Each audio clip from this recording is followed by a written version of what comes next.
class. I'm going to one class, nobody girls in me.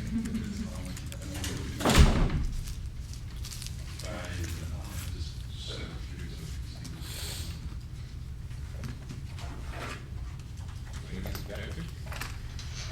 no, it would have been nice if I,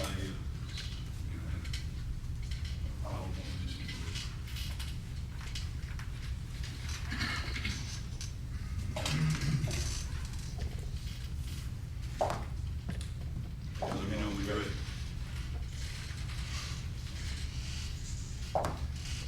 My name is Dave Caparro, and I'm from the Michigan branch of the Ethereal Society, and it is my great pleasure here to speak at the International Mystic Knowledge Center, headed up by Mayor Davis, whom I thank for allowing me the opportunity.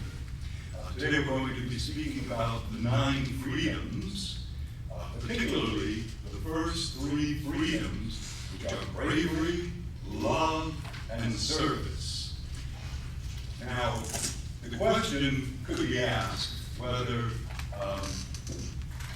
freedom is so important.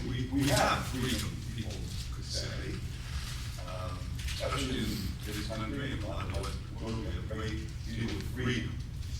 But if we think about it deeply, I really ask if we have freedom. I mean, if we look at our lives in this world, can we say that we are free when our children suffer ill health and have to go on medication at a very young age? Some children can't even bend over and tie their shoes. Can we say we're free when we slave away sometimes working 2 or 3 jobs just to pay the bills and pay for the utility bills for our big houses and 2 or 3 cars in the garage? Can we say we are free when there is so much suffering in the world and ancient wisdom tells us we are all one?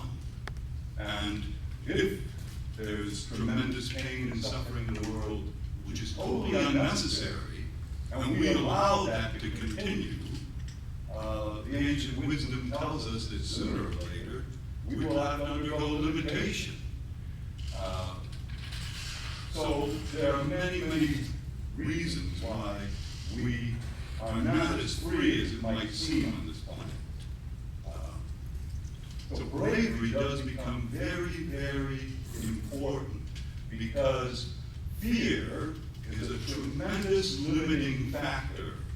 It's a state of mind which keeps us from even beginning to realize our fantastic potential, which could set us free on this planet.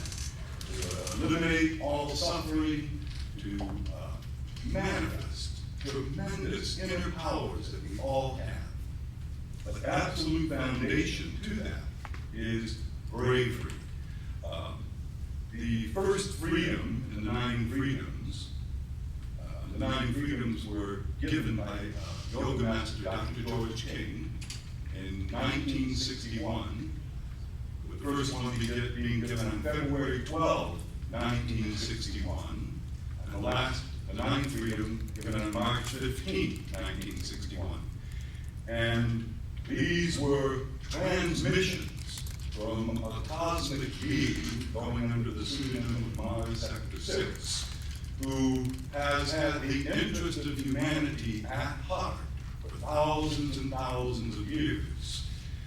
And the first freedom begins by the intelligence saying that bravery is essential in all things. For while the aspirant allows the negative accumulation of fear to discolor his outlook, he cannot ever truly aspire to freedom.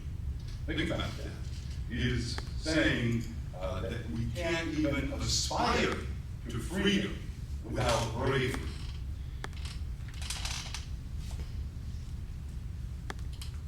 We can't even aspire, let alone achieve freedom without bravery. Why is that? Let's continue with the transmission. Freedom from fear can only be brought into active manifestation within terrestrials, bravery is essential in all things. While the aspirant allows the negative accumulation of fear to discover his outlook, he cannot ever truly aspire to freedom. Freedom from fear can only be brought into active manifestation.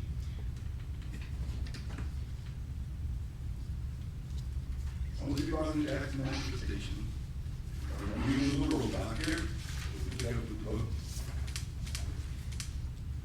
Providing they have knowledge. Knowledge of the right kind dispels fear, whether the manifestation of this fear be petty or more potent. It is not necessary for man upon terra to fear man upon terra, for if you obey the unchangeable laws, indeed by your obedience you earn fear in the bright light of dawning enlightenment. Man upon terra today is beset by strange fears, which imprison his actions, his very outlook, which imprison his mind, aye, even his psychic abilities. So he's saying that fear is the great crippler. We limit ourselves, our actions, our outlook is limited by fear, our mind is limited by fear, and even our psychic abilities. So, all of these faculties that we have and are endowed with are limited by fear. People today are often very depressed, they are struggling in life, and they often think that they're very impoverished, and we don't even really begin to realize how wealthy we are. For example, you take the mind, the brain of an individual. We virtually have a quantum computer that has extraordinary potential, which in itself, if the science were to try and replicate, and they're trying to do these things, would require hundreds of billions of dollars. Your brain alone is probably worth more than $1 trillion. The bodies that we have, these kind of robots that we propel around and use to gain experience on this beautiful planet Earth, in itself is probably worth trillions of dollars. And through the use and correct control of our brains and our bodies, through yogic science, we can gain access to an unlimited sea of God's love, power, and energy. Unlimited, which in itself is invaluable. So, in reality, we are like trillionaires with enormous potential and abilities. I mean, you can read example after example today of people who have been able to use their brains in fantastic ways. And it represents the potential of everyone on the planet. People who can memorize hundreds of thousands of things. People who have the ability to provide answers to mathematical equations almost instantly, faster than professors lined up with calculators. We give you the answer to phenomenally difficult equations, and these things have been demonstrated. So the brain has enormous potential. People who use their bodies in fantastic ways. In fact, yogic science teaches us that we can raise a power within ourselves through the various psychic centers, fully and in controlled fashion, and gain wonderful abilities, the ability to manifest love, energy, to bring healing, and the ability to gain higher states of consciousness without the use of drugs or prescription medications to try and achieve the same thing. No side effects. So all these things are attainable by everyone on the planet. And if we manifested our fantastic inner abilities, we could together not only start on the path towards freedom, but working cooperatively on this planet with utilizing our fantastic potential, bring about positive change for everyone in the world. Fear is a weapon being now used by the darkest forces to cause you to become their ignorant pawns. Break away from this fear by delving deep within yourself and discovering the great dormant powers which are latent there. Break away from this tight bondage by so enlightening yourselves that this weapon may be rendered useless. So the great master there is telling us, go within, discover our fantastic powers, come outwards and manifest them. We can also break away from this tight bondage, he calls it, by so enlightening ourselves that this weapon may be rendered useless. So how can we enlighten ourselves? There are many, many spiritual practices we can do to fill ourselves with light. We can study the ancient wisdom, great truths, which have been given by many masters who have come to this earth, and fill ourselves with the light of that wisdom. And when we do this, we begin to break free from the chains which bind us. The chains which do manifest in many ways and sometimes very subtly. At the beginning, the Master said that fear accumulates. Something that might cause you fear in a particular moment, which then you go on and you think is no longer affecting you. This could be within your subconscious and affecting you throughout your life without even realizing. So we have to analyze and really examine ourselves to determine to what extent this fear is controlling us. I mean, fear can often manifest itself as just the not willing to change. Because with change, there's responsibility. If we do begin to manifest our great potential, and to do this requires some discipline, develop our concentration, other abilities, then powers begin to manifest. We become different people. And it may require us changing our lives. And a lot of times, people just don't want to make change. So we have to really work at this bravery thing, and studying the 9 freedoms can help us to do this and overcome these fears. He says that study fear for what it is, study it coldly without emotion. You will discover that it is but a state of mind which you have formulated for yourselves. This state of mind is the result of karma, environment, and present outlook. Karma. You can, at this very moment, make for yourself a karmic pattern which, when manifested, will not bring vague fear as a result. In other words, we incur karma through all of our thoughts, all of our actions, every feeling, every emotion, every movement,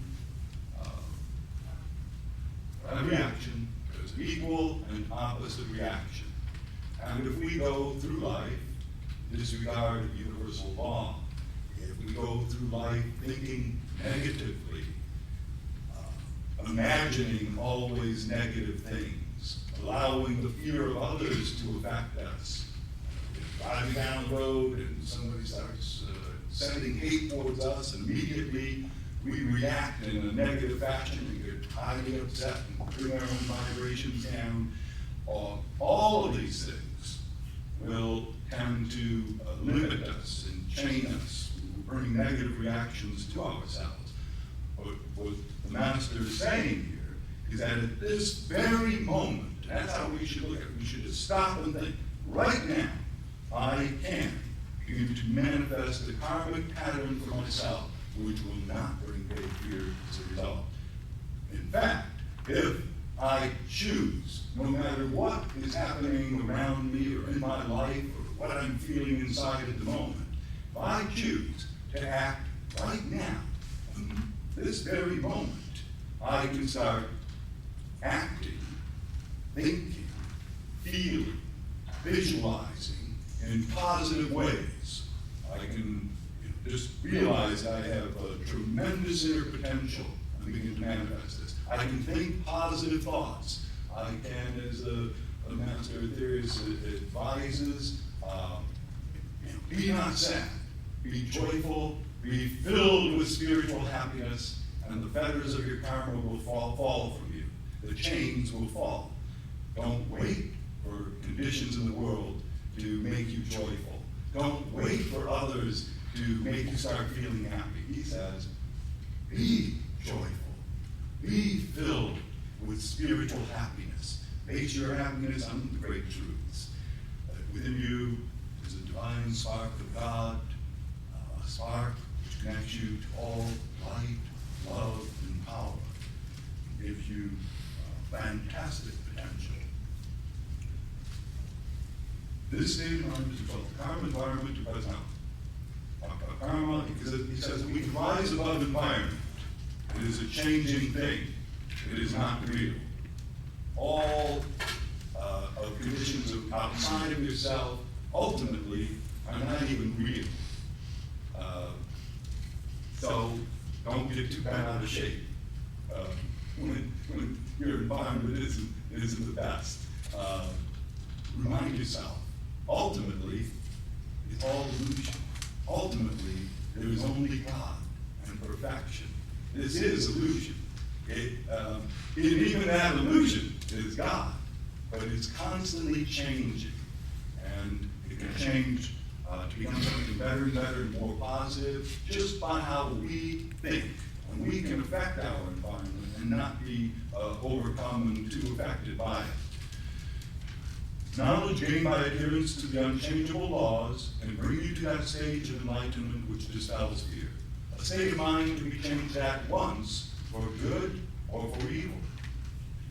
Again, right now, we can change our minds for good, for that which is truly wonderful. Send out positive rays of thought, and again, lift up all around us, and lift ourselves up as well.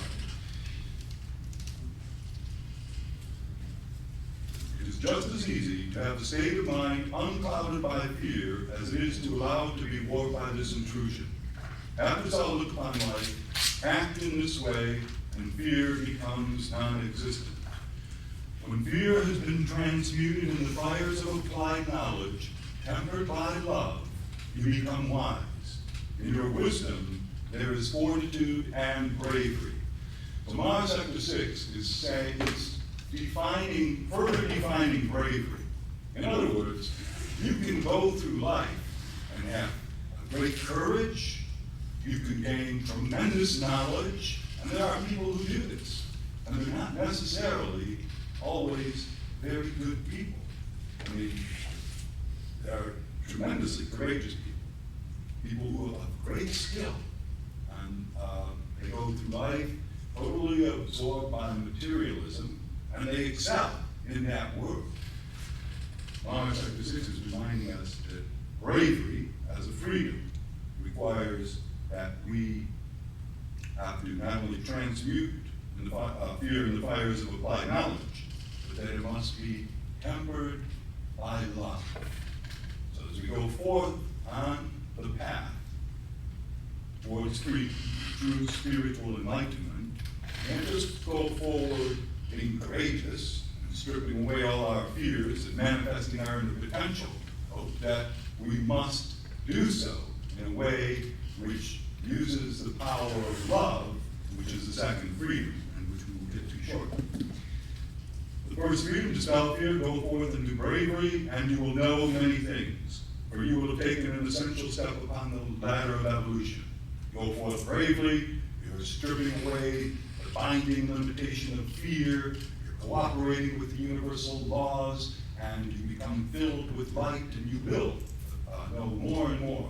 You're opening up your higher psychic centers, you receive great inspiration, you begin to develop the psychic faculty of intuition, which allows you to be inspired and guided on your path through life, preventing you from going off on paths which will only bring further limitation and suffering. So the first freedom is wonderful freedom.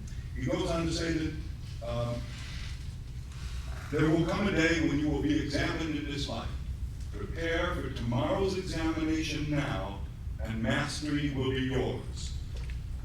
Know this, the tests which now confront you terrestrials have had to be so designed in order to give you essential experience. Bravery is victory through experience. It's further defining bravery there. Going forward victoriously through experience, not having to repeat the lessons of life over and over in order to gain the first step, the initial steps in our journey toward true freedom, true spiritual enlightenment. Just a quick examination of that statement. Know this, the tests which now confront you terrestrials have had to be so designed in order to give you essential experience. What does that mean? The tests which face us. I think it means that the tests which face each of us as individuals and the tests which face us collectively as a human race have had to be designed in order to give us essential experience. I believe that in very, very high places, there are beings who have gone to extraordinary lengths in order to see that despite the fact that the human race has lived for thousands and thousands of years as a race of barbarians, with constant war and bloodshed on the planet, there are beings in very high places who go to extraordinary lengths to help create a situation where our negative karma does not totally disrupt our experience cycle, that we do not have tremendous calamities befall the whole human race. I believe these should have happened by now, were it not for the help of great beings. Some of them have come to our world, beings like Jesus and others, to suffer terribly among us, so that we could have continued valuable experience and opportunities to work our way out of the mess and create lasting peace and harmony on this planet. And if we look at it in that light, then we begin to look at the opportunity we have in life, and we will work harder and use our great inner abilities to go forward through life victoriously. Bravery is victory through experience. Be brave, not foolish, but brave through wisdom, and know the first freedom.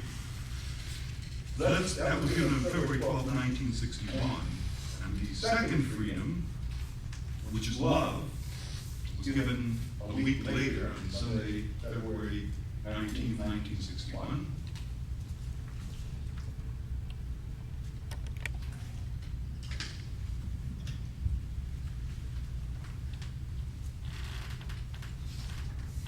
And there's a few parts of the second freedom of love that I would like to focus on this afternoon.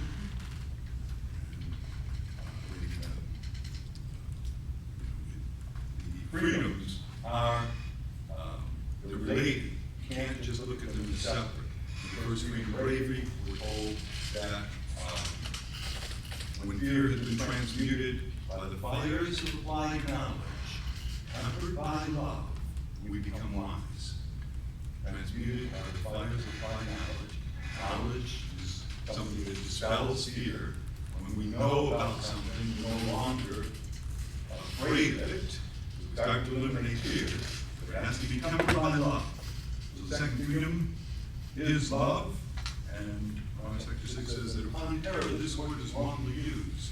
Love is not the measure of emotion or the soft or violent. It is something be measured even in mind conception. That's a big statement. You're saying it is something so fantastic that mind really cannot begin to measure this wonderful thing called love. It goes on to say that love is an all-permeating energy which is above mind. It permeates all of creation. It's above mind. It says that it is the third love. It's the third degree manifestation of the initial creative force. So this love energy is something that was there in the beginning. Okay? The initial creation of this universe. So it is the energy love. It actually, you could say God is love. It's a part of all creation. The initial creative force is an energy which can bring into being original potential. Second degree creative force is that energy which binds together this potential, bringing manifestation. The third degree creative force is that energy known as love. Let's talk about love as an energy here. Now, in some ways, love is very simple. But in other ways, it's not so simple. It's not easy to really get your mind around it. Remember, he said you can't even virtually conceive of this, with mind. Can't be measured by mind. It's something so great. And of course, if you think of God as love, God is law, you think about God as love, then yes, love could be something so fantastic that we can't even begin to conceive of it. Because the creator of this whole vast universe, it extends infinitely. So this love, you have to, right from the beginning, understand it is something so fantastic and great, something that we should treat as sacred and revere, especially as we learn more about it.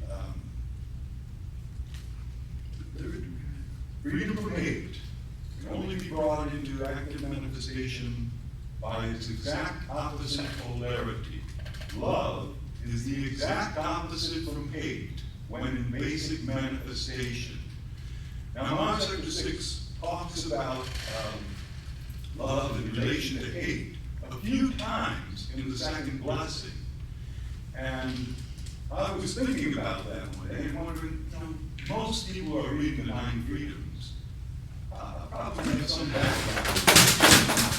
have some background in metaphysical knowledge. And the question arises as to why Mark chapter 6 has to talk about hate to serious metaphysical students 2 or 3 times in the second freedom. And I think the reason is this, that we, if we have to overcome hate, we definitely need to do that and understand that love is the exact opposite. We need to go to a 180 degree, 360, turn that whole thing around. Because hate will only bring tremendous negative karma and limitation, harm ourselves and others.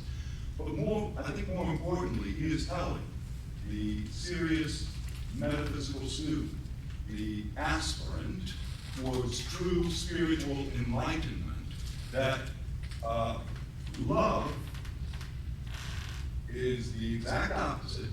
And further on, he says that it has to be manifested on all levels.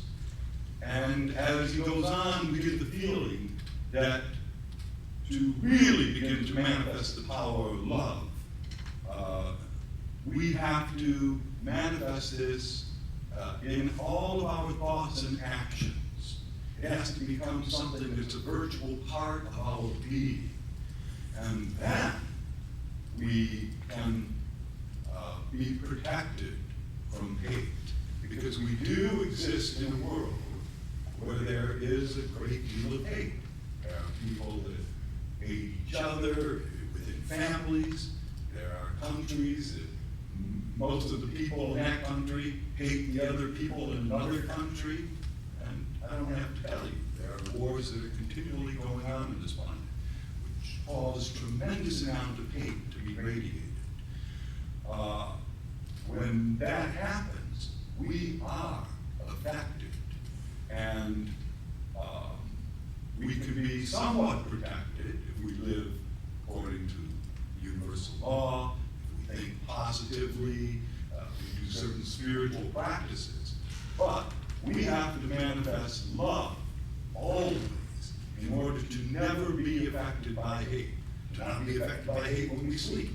To not be affected by hate when in a particular moment our minds are caught up in some of the everyday problems that we confront, and we are not, at some level of consciousness fully imbued by a certain feeling, love, energy, a certain way of existence that has become so unbroken that we live in this energy all the time. And so most of us aren't even anywhere near that. Things bring us down. And we are susceptible in those moments to hate energy which permeates this world, or to hate energy sent directly to us by someone whom we might happen to get upset for a good reason or for not a good reason. So I think that's part of the reason he is letting the aspirant know that you may have risen above hate, but you are in a world of hate, and love is a great protective energy. Freedom from hate can only be brought into active manifestation by its exact opposite polarity. Love is the exact opposite from hate when in basic manifestation. You can study that. You can take any sentence in the Nine Freedoms and study it virtually for hour after hour through your whole lifetime. But think about the exact opposite of hate.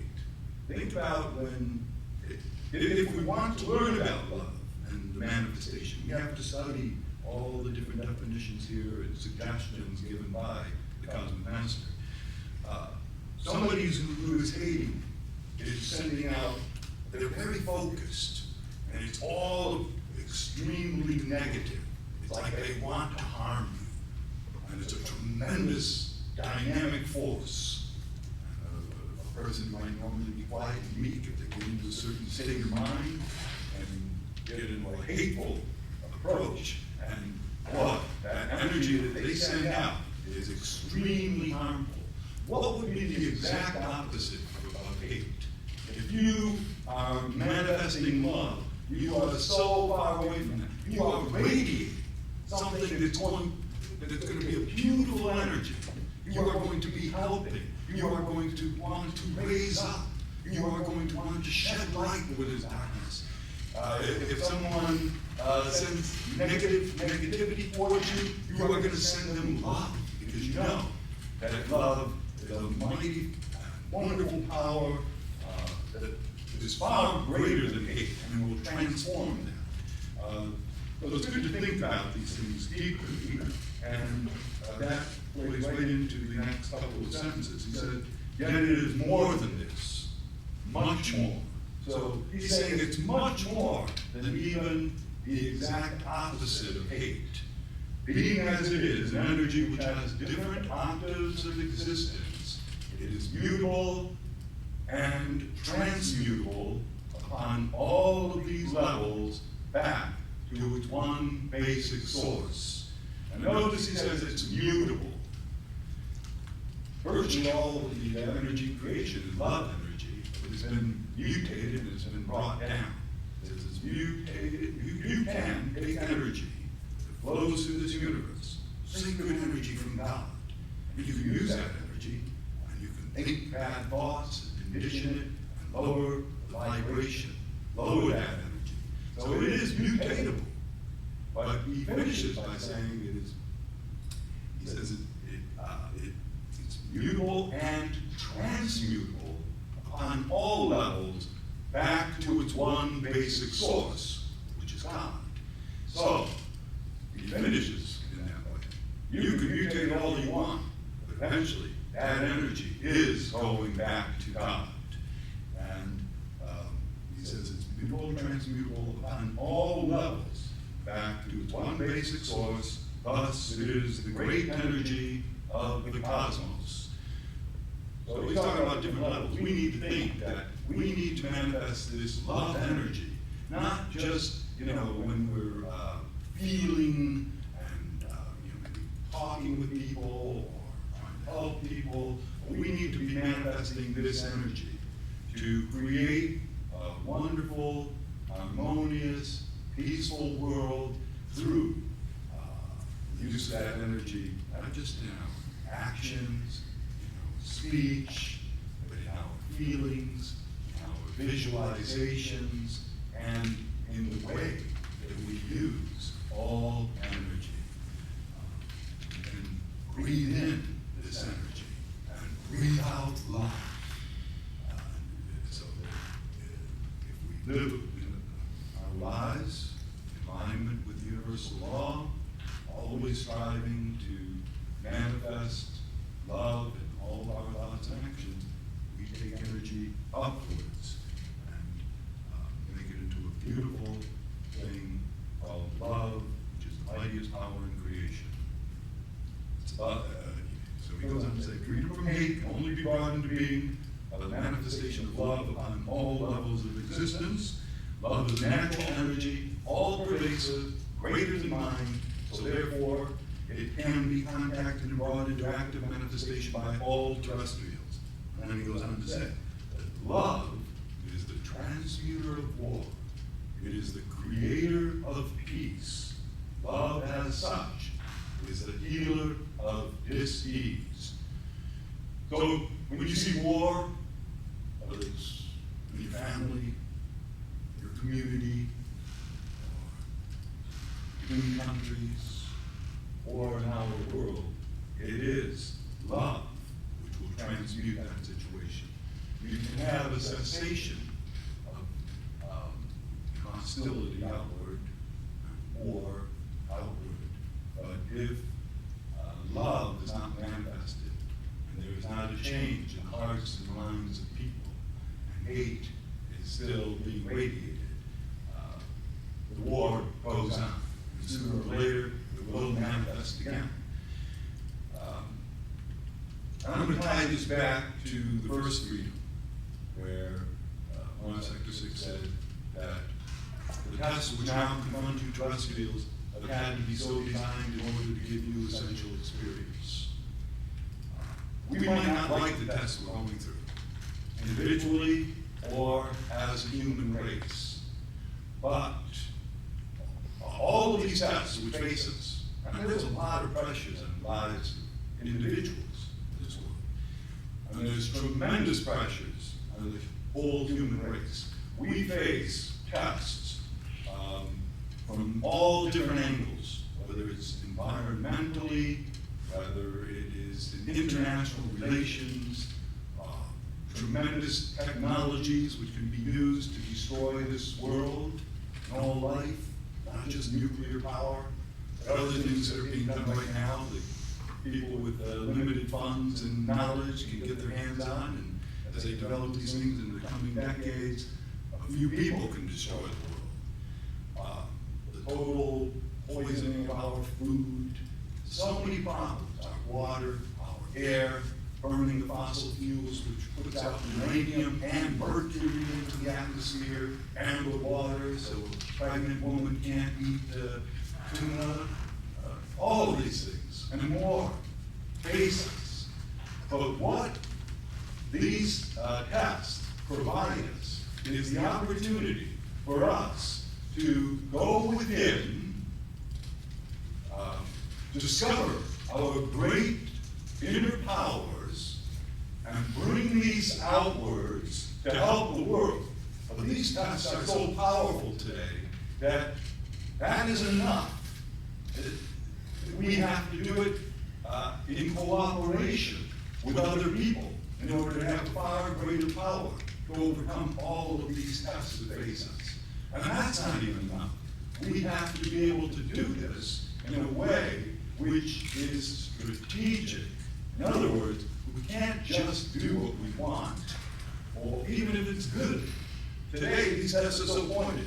We have to cooperate, and it has to be done in strategic fashion. And when we do this, we will rise as individuals and as a human race. So these texts actually provide us an extraordinary opportunity at this time. Manifest our great powers and use the power of love to transmute war, which, and it says it's the creator of peace. One peace in the world, love, which will create. We've been told that to manifest love, you have to have some peace within yourself. That's true, but that peace is a product of great beings who have virtually manufactured it out of their love. The reason we have the opportunity to continue gaining wonderful experience of this planet is great beings who have sacrificed tremendously. And it's another definition for love. Our Sector 6 says it's sacrifice, real sacrifice. Okay, so it's the transmuter of war, and love as such is the healer of disease. It's that energy that Jesus used to perform miracles of healing, and which every person on the planet can use. They can lay hands on people or raise their hands in prayer, send this wonderful energy and use it as a carrier wave that forces flow through the universe to bring healing to other people. And, okay, so here we go. Bravery will free us from fear. But we're told here that the manifestation of the second freedom will bring to Terra freedom from want, freedom from war, freedom from disease, freedom from one's lower self, freedom from hate, freedom from basic emotionalism. Manifestation of this one basic freedom gives us its prize all basic freedoms with little exception. How is this manifested? So, the second freedom gives us all basic freedoms. So this is a big, big step here. Let's check on that.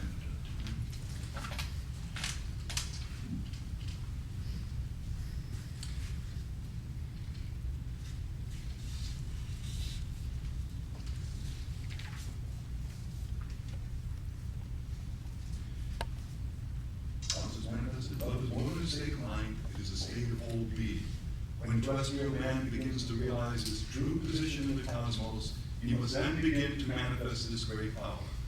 So what's this? So it's more than a state of mind, it's a state of whole being. Just going to touch on this, and then we're going to move ahead and finish with service.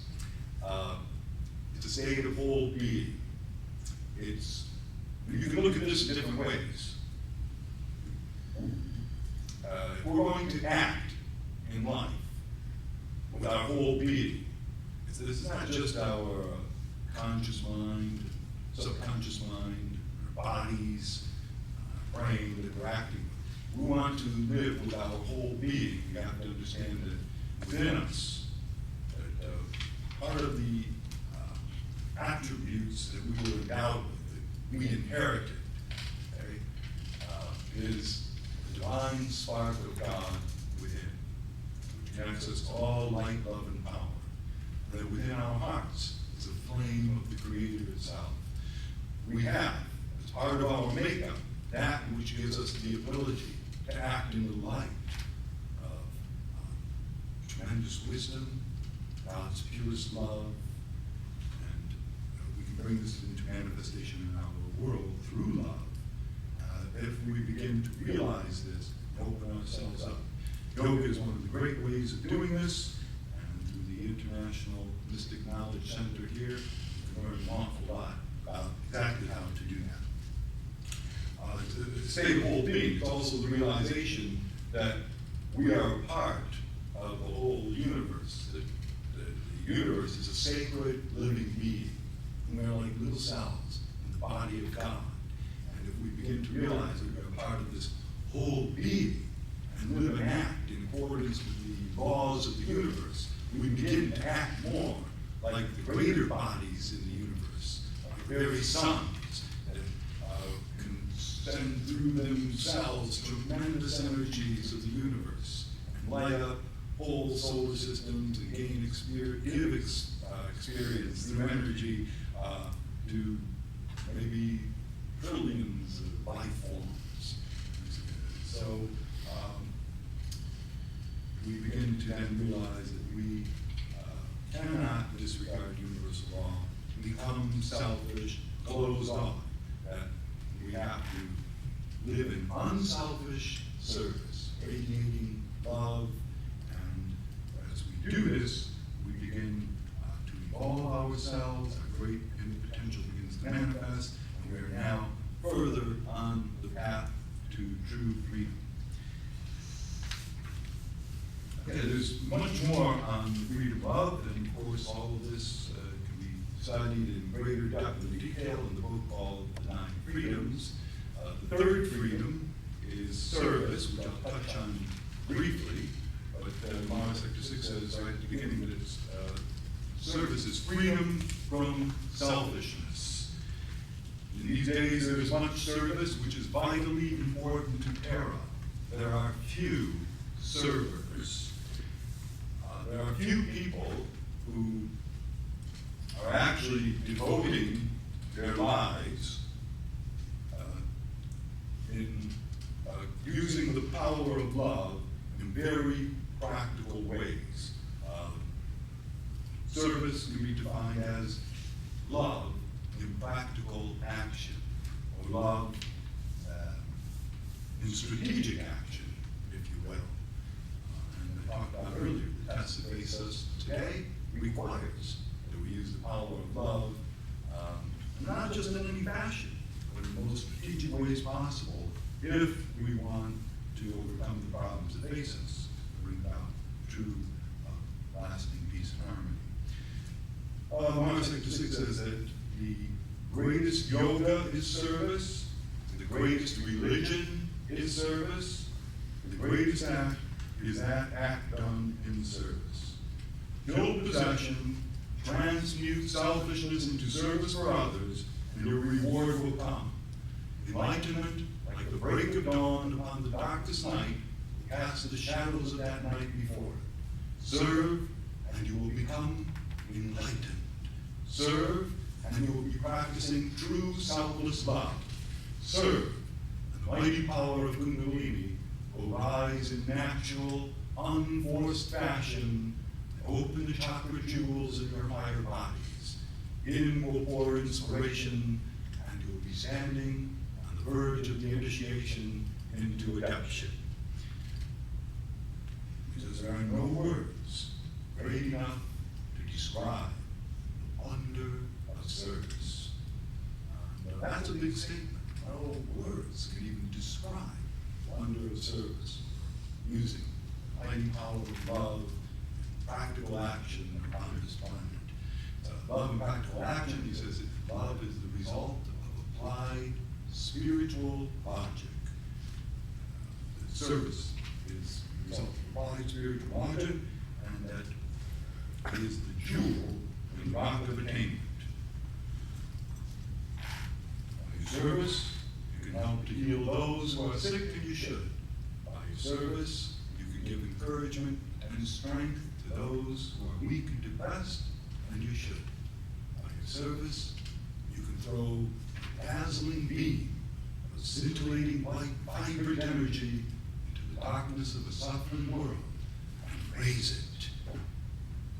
It is, by God it is, the jewel in the rock of attainment.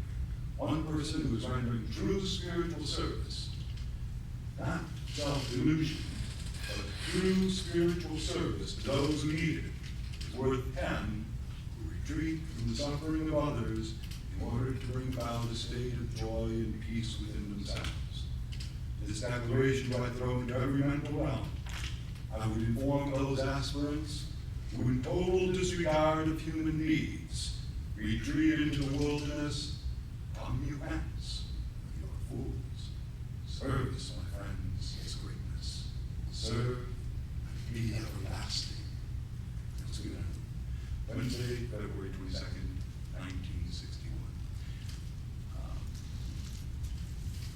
You can spend, like I said, hours and hours with this new one sentence with 9 freedoms. I'm going to end it there and ask that Nehemiah come up and lead us in the New Lord's Prayer, which is a prayer given by Master Jesus.